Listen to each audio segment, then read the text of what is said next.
Hello, my dear. Welcome back to my channel. If it's your first time here, welcome. My name is Rachel, and today I'm going to share with you my tarot and oracle decks for this fall, for this season. I'm super excited because fall is my favorite season, and then winter, so I'm very excited.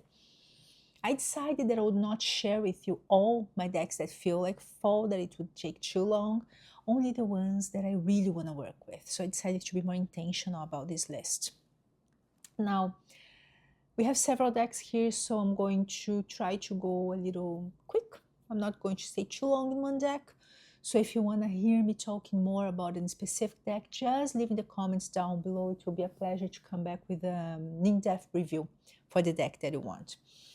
Now, my dear one, grab a glass of water, a glass of juice, a cup of tea or coffee, because we are going to stay here for a few minutes. And so for this list, I'm not bringing my decks that feel like they're more the Halloween decks, or the dark decks, because I want to create a separate video for them because it would be too much here. And I want to bring another video talking about shadow work and then about decks to work or to engage in shadow work with, right? So if you enjoy this kind of content, please consider subscribe so that we can go together through this path. We don't have to go alone, right, my dear one? So let's start with this deck here. I always have a Rider-Waite-Smith. It's my foundational deck. I always have a Rider-Waite-Smith here on my table, my work table. And I told you I'm just bringing you this one because I told you that for summer I was in love with the Albano-Waite. And this one became my second favorite Rider-Waite. The first is still this one here, the Universal-Waite. I love these colors like pencil or crayon. Love it. I think it's perfect for fall. It's always perfect, but I think the Albano is more for late spring and summer. So she's back, right? My Universal Rider-Waite-Smith's back. Then another deck is this one here, the Paulina Tarot by Paulina Cassidy. I think it's Paulina LeFay. And then this is a deck. I talked to you about her in another video, and I told her that she loves to show up for business readings, especially when it's to talk about the strategic part of the business, more than the creative part. She's straightforward. She's going to tell you the truth. She's super clear, spot on, but she's not going to kick your ass. She's nice. But look at these colors. I think they scream fall, at least for me. So if you enjoy this kind of artwork, a busier artwork like I do, it is a beautiful deck to work with this fall. Another deck, this one I'm going to give it a try. This fall is the Earth and Heaven, or Heaven and Earth Tarot. And I have this deck for a while. We never connected because I think she's too dark, and sometimes, I don't know if you'll be able to see, a little blurred. I don't know if you can see his face. A little blurred. And it is very gray, so it's very limited in the color palette. But it is a beautiful deck, a beautiful artwork. And I decided to give it a try. Now, I'm not thinking about letting this deck go, nothing like that, because I like this deck. I like the artwork. It's beautiful, a little dark, so I can't see very well, a little blurred. But the guidebook as well for this deck is pretty good, worth it. So let's see what's going to happen. Another tarot deck that I love to work with all the time, but specifically fall because of the colors, is this one here. I never memorized the name, so I have the guidebook here. The Artist's Inner Vision Tarot. It's by an artist called Monet. But actually, it is a collage deck with several different artists. So I think each one, they created 3 cards, something like that. Look at these colors. For me, it is a deck that is very beautiful to work with for fall. And I like to work with this kind of decks and thinking about the fragments, and sometimes we do that with who we are, right? Not sometimes, we do that all the time, let's say.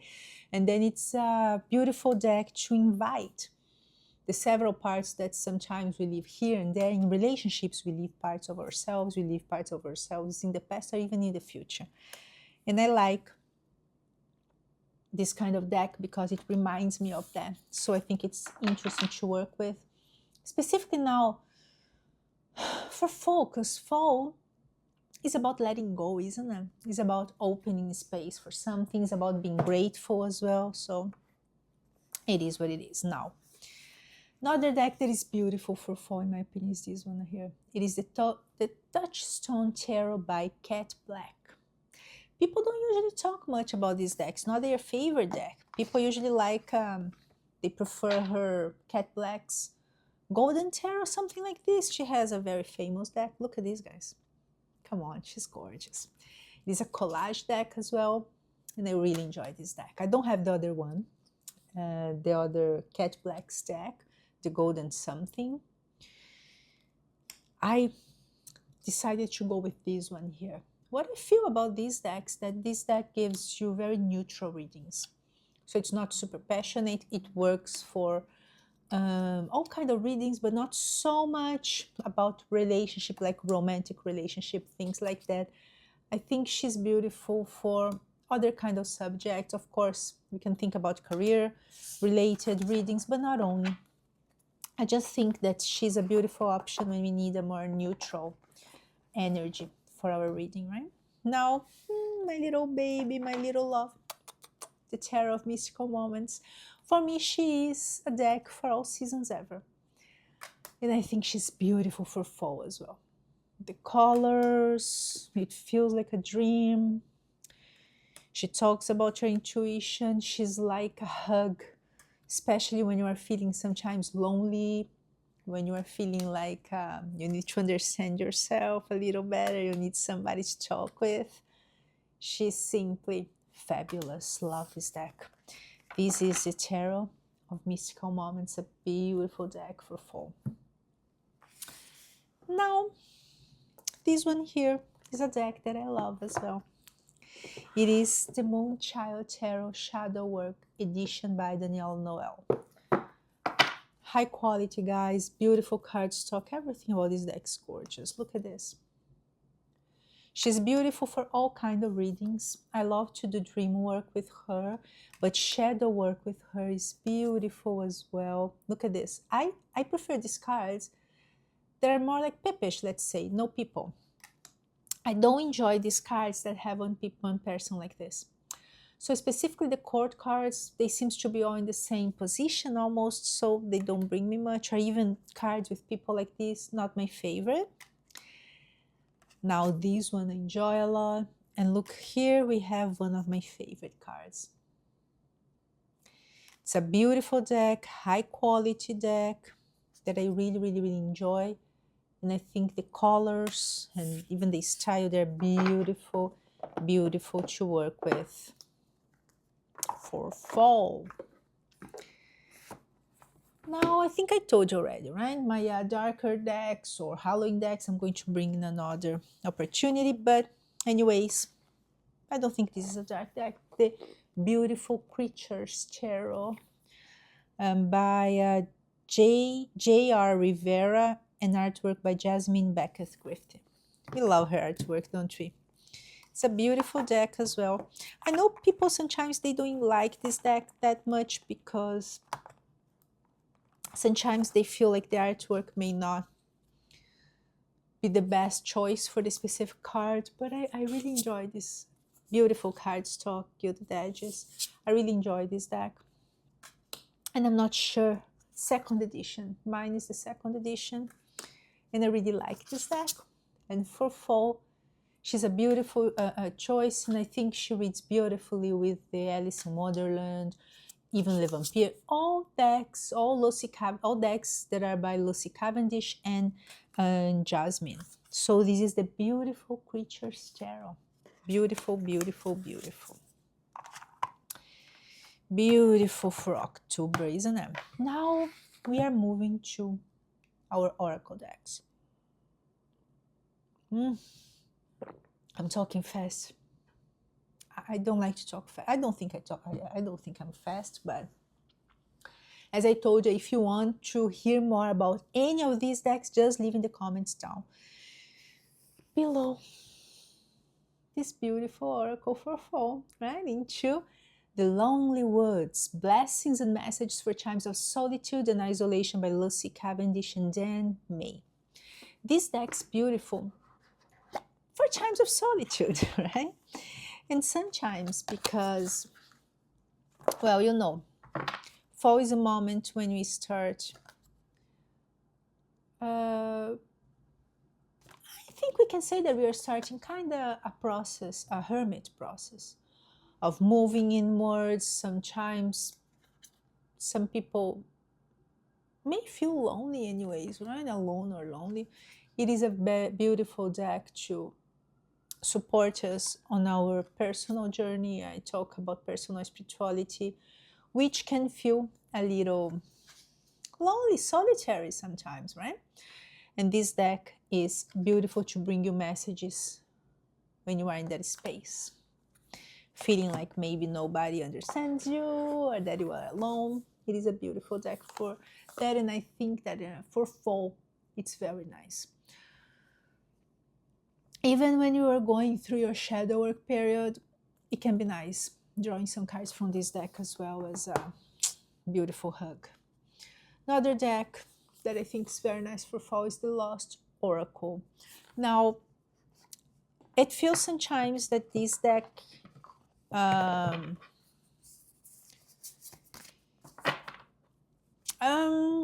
unlike the Seasons of Witch is called Seasons of Witch, but I don't think it's so focused in that idea of being a witch everybody can use. This one here is a little bit, I think it is a little bit more focused, so I don't have, it's like something is missing for me. I don't know, lost. It's like something, it's not that total match for me, but I really enjoy this deck. It is a very nice deck to work with. She gives fantastic insights, so I must tell you, she is spot on. She's fantastic with the messages. It is a very nice deck, and I will work with her for fall for sure. And I think the colors, they're great for fall as well. So nudity here. It is a very nice deck. The Lost Oracle is a deck to help us to get in touch with our essence, with our truth, you know, personal truth. Now, a deck that is very nice to work with for fall is the Kuan Yin Oracle. This is the standard. I thought, no, I didn't bring the or pocket edition, both. Kali is going to talk to you about, well, she has the Tower energy, moment to let go. She's going to help us to let go of what doesn't serve us anymore, doesn't serve our purpose anymore, right? So it is a beautiful, beautiful deck to work with for fall. It is by Elena Fairchild. Don't remember, I promise, it is true. My deck, my video comparing all of Elena Fairchild's Goddesses Oracle decks are coming to this channel. But for fall, it is a deck that is very interesting because of that aspect. I think specifically this year, because we have an universal 9 year, right? Year 9, better saying. It is an end of cycle. And I feel like as a collective and personally as well, we have a lot to let go this year, guys, and do that. Do that. Use these months to do that, because we want to open space for something new, right? Starting out that year 1, we want to open space for something new, for something different, and I think we will have the opportunity to do that. So let's close this cycle with the correct mindset, the correct consciousness above all, so that we can enjoy the next cycle. One of my favorite oracle decks ever, Earth and Bone. Of course, I'm going to work with this deck for fall. It is a deck about, it says, honor the concept of rebirth and transformation. So it's perfect for fall. Look at this. I always tell you that it is one of those rare cases when the mass market looks better than the indie edition, in my opinion, because the indie edition is too dark. So like that Earth and Heaven, I don't like decks that are too hard, too dark. And I love these colors, this pop-up of blues and reds. Look at this. This is a deck that I would tell everybody, if you feel a little bit connected, just slightly, go for it. You're not going to regret. She's sweet, she's wise, she's beautiful, she's everything. Love this deck. A deck that I'm going to work with is this one here. The Oracle of Hecatean Path by Ken Payne and Chris Butler. Now, I'm going to talk more about this when I share about shadow work. It is a deck that I like for shadow work. Hecate is a goddess that I work with for shadow work, and not only for shadow work. She worked with me this year a lot because this year was and has been a threshold year for me, right? And she was there. So this deck's wonderful. Like, it really, really, really captures her energy. And it is a kind of huge deck because this is by Lois Carabio and they usually have 30 something decks, right? 34 cards. This one's 60. The only problem with this deck, of course, as usual with Lois Carabeo, is the guidebook. Too short. But I love this deck. Spot on, beautiful, especially when I want to do some dream work before going to bed. She brings tons of clarity. She helps me to access lots of things through dreams. Beautiful deck. Love it. Another deck that I have been using is the Seasons of the Witch Maven Oracle, right? By Lorianne Anderson and Julia Diaz. This deck, I don't know, she's different, she's unique. It's not a deck that I feel like doing readings with. Like, for example, I have a reading and this deck's going to be the overarching theme. No. I had a reading and this deck's going to be a wrap-up. No. I feel like using this deck by itself has some nice spreads in this guidebook. It's worth giving it a try. But it's not a deck for that. For me, how do I use this deck? In the afternoon, and I have a break, right, in between sessions or in between anything I'm doing in work. I sit, I grab a cup of coffee or tea, and then I draw from this card. And then we have a conversation. Beautiful conversation. I like to have conversation, to talk to this deck. She's great. The thing that I don't really love about these decks that it's not a deck that you're going to work only with the cards. It feels like you need to read the guidebook. And I would love if we had the keywords here in the cards, but we don't. We have a small message. That works wonderful. And for me, it feels like a hug. For me, it smells like pumpkin. It smells like cinnamon. Whew. It smells like fall. So I'm using this deck almost every day, I'm going to tell you. Seasons of the Witch. And what is interesting is because even though it's called Seasons of the Witch, it feels less focused than the Lost. It feels like for different kinds of people. I don't know if I'm being clear, but that it is what it is. So, my dear one, this one was the deck list for fall, at least the ones that I have the intention to work with for this fall and that I wanted to share with you because maybe you have them in your collection or you want to add something. Let me know your deck list for fall, and I'm looking forward to meet you again in the next video. Thank you so much, my dear. Lots of love.